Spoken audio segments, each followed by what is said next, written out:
दोस्तों, आज मैं बात करने वाली हूँ एक ऐसे टॉपिक के ऊपर जो शायद हम सबने कभी ना कभी फील किया है। हाँ, और वो है इंटरेस्ट या मोटिवेशन का धीरे धीरे कम होना। ठीक है, इंटरेस्ट पे से इंटरेस्ट चला जाना, मतलब सीधा बोलूँ तो ठीक है। कभी कभी ऐसे मूवमेंट्स आते हैं जब हमारे पास कुछ भी करने का, मतलब हमें कुछ भी करने का मन नहीं होता। वो हॉबीज़ जिसे हम अपने, मतलब जो वो हॉबीज़ जो हम पहले करते थे वो अब बिल्कुल भी करने का मन नहीं करता। ठीक है, जैसे कि कुछ भी हॉबीज़ ले लो, इवन यहाँ तक कि ना हमें ना कभी कभी फ़ोन स्क्रॉल करने का भी मन नहीं करता, लेकिन फिर भी हम उस चीज़ के लिए खुद को फोर्स करते हैं। कुछ काम नहीं दिखता ना, तो चलो वही क्यों ना कर लें। ऐसा होता है, हम ना सब चीज़ से ना बोर होने लगते हैं। हर चीज़ ना एक रूटीन जैसी लगती है, और शायद आप सोचते हो कि आप ही अकेले हो जो इस फीलिंग से गुजर रहे हो, लेकिन सच ये है कि बहुत सारे लोग इस फेज से गुजरते हैं। इवन मैं भी इस चीज़ से गुजर चुकी हूँ, लेकिन इसका मैं एक मेन रीज़न बताऊँ ये क्यों होता है और किस लिए होता है। जब ना आप फ्री होते हो मतलब ऐसा नहीं कि आपके पास कुछ भी काम ना होते, आपके पास काम होते हैं लेकिन आप उस चीज़ काम को करते ही नहीं हो। मैं तो यही बोलूँगी कि जितना हो सके ना खुद को बिजी रखो। इस टाइम पे ना सबसे ज़रूरी बात ये है कि आप अपने ना इमोशंस को समझें, उन्हें एक्सेप्ट करें और जान लें कि ये सिर्फ एक फेस है जो गुजर जाएगा। ऐसा बोलते हैं ना कि टाइम के साथ सब कुछ ठीक हो जाता है, वैसे ही आपका जो अभी मूड है वो ज़रूरी नहीं कि हमेशा रहे। ठीक है, अगर आप अभी गुस्से में हैं तो आपका गुस्सा शांत बाद में भी होगा, है ना। अगर आप अभी सैड फील कर रहे हैं तो बाद में आप नॉर्मल होंगे, खुश होंगे। मैं अगर आपको मेरी बात बताऊँ ना, तो क्या होता है कि मैं जैसे कि अभी अभी मुझे गुस्सा आ रहा है या फिर मैं अभी सैड हूँ, ठीक है, तो बाद में मैं ठीक हो जाऊँगी, ठीक है, बाद में नॉर्मल हो जाऊँगी। तो इस चीज़ को ज़्यादा टाइम देर तक के रखने का क्या फ़ायदा? अगर आप गुस्से में हो, तो बहुत टाइम तक के गुस्से में क्यों रहना, जब लास्ट में आपको नॉर्मल होना है ना? अगर आप दुखी हो या फिर परेशान हो, हर प्रॉब्लम का सॉल्यूशन होता है वैसे भी। तो अगर आप परेशान हो, कोई प्रॉब्लम है, तो वो प्रॉब्लम क्या हर टाइम के लिए रहेगी, फुल टाइम के लिए रहेगी? नहीं। नहीं, है ना? ऐसा अब तो ऐसा हो गया है कि प्रॉब्लम्स ना पार्ट टाइम वर्क करती है, ऐसा बोल आप उसको इस वे में भी ले सकते हो। देखो ऐसा सिचुएशन होता है ना, तो सेल्फ लव बहुत इंपॉर्टेंट है, ठीक है? तो खुद से प्यार करो।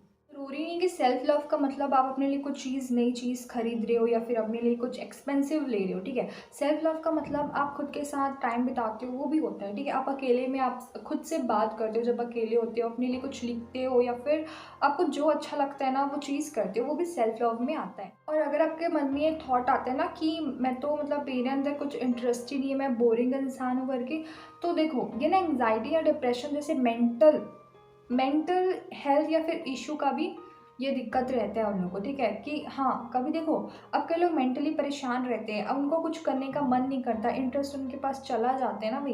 तो देखो ये सबका ना एक बेस्ट सॉल्यूशन है, खुद को बिजी रखो अपने काम में। आपको सही राह चुननी होती है, ठीक है, राइट डिसीजन लेना पड़ता है। सो मैं ना आपके लिए 2 बुक सजेस्ट कर रही हूँ, जो कि रीड करना, ठीक है, रीड करना। बाकी अगर आप ऑडियो बुक के लिए बोलोगे तो फिर कमेंट डाल देना, मैं ट्राई करूँगी कि मैं बनाऊँ। पहली है द हैप्पीनेस प्रोजेक्ट और दूसरा the power of now. The power of now की समरी ऑडियो बुक शायद ऑलरेडी डली हुई, तो फिर आप जाके चेक कर लेना। सो द हैप्पीनेस प्रोजेक्ट, इस बुक में ऑथर ने अपनी असली चैलेंजेस और हैप्पीनेस ढूंढने की जर्नी शेयर की है। और ये जो बुक है ना वो हमें सिखाती है कि कैसे छोटी छोटी पॉजिटिव हैबिट्स को अपनाकर हम अपनी लाइफ को बेहतर और एकदम बेटर बना सकते हैं। इसमें कोई मैजिक फार्मूला नहीं है, सिंपल और प्रैक्टिकल स्टेप्स हैं उस बुक में दिए गए हैं, जो हर किसी के लिए ना काम करते हैं। छोटे छोटे पॉजिटिव चेंजेस अपनी लाइफ में लाते हैं ना, तो धीरे धीरे आपके अंदर एनर्जी और इंटरेस्ट वापस आते हैं। और दूसरी बुक है द पावर ऑफ नाउ, ये हमारे दिमाग को प्रेजेंट मूवमेंट में जीने की ना पावर देती है।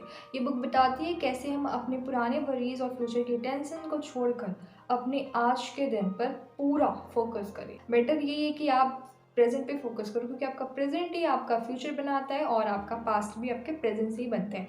तो ज़रूरी है अपने प्रेजेंट में रहना। अपने प्रेजेंट पे ध्यान देते हैं ना, तो ना ही सिर्फ हमारी लाइफ ज़्यादा पीसफुल होती है, बल्कि हमारा मोटिवेशन भी ना नेचुरली वापस आता है, ठीक है। और देखना, अब जब परेशान होते होंगे ना, तो फिर पास्ट या फिर फ्यूचर के सोच के आप परेशान होते हो। सो ना देखो, मैं आपको बस इतना बोलूँगी कि आप ना अपने पास्ट को सोच के अपने प्रेजेंट को ख़राब मत करो, ठीक है। पास्ट के रिग्रेट को सोच के अपने प्रेजेंट को ख़राब मत करो और ओवर थिंक मत करो फ्यूचर का, ठीक है, क्योंकि ओवर थिंक करके भी अपने प्रेजेंट को ख़राब मत करो, ठीक है। प्रेजेंट में जियो।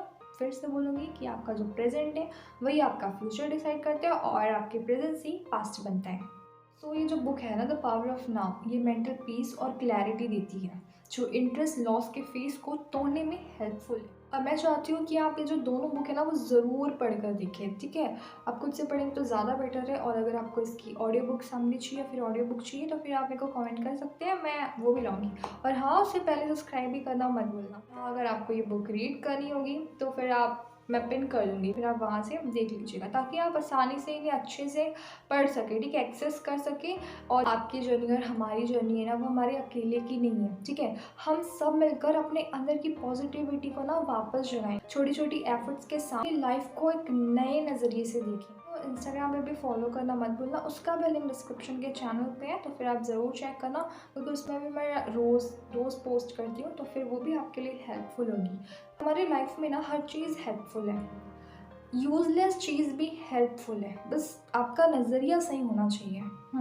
मेरे ख्याल से लगता है।